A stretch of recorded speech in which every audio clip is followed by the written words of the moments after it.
নারীকে সন্তুষ্ট করতে কত মিনিট লাগে? এক বাস্তব ও বৈজ্ঞানিক বিশ্লেষণ।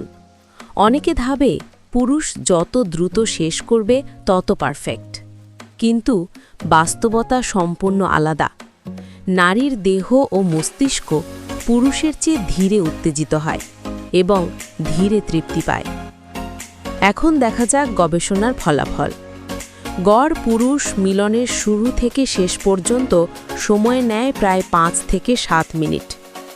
গড় নারী সম্পূর্ণ সন্তুষ্ট হতে সময় লাগে প্রায় 15 থেকে 25 মিনিট, কখনো তারও বেশি।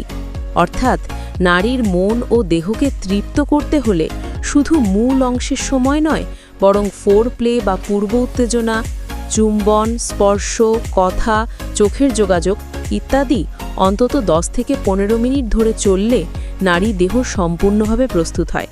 এটাই মূল সময়ের সফলতা নির্ধারণ করে।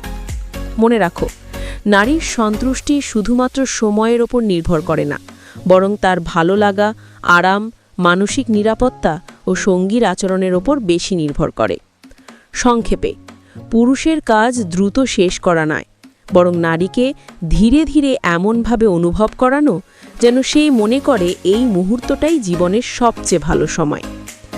এমন স্বাস্থ্য টিপস পেতে সাবস্ক্রাইব করুন। ভিডিওটি ভালো লাগলে লাইক, শেয়ার, কমেন্ট করুন।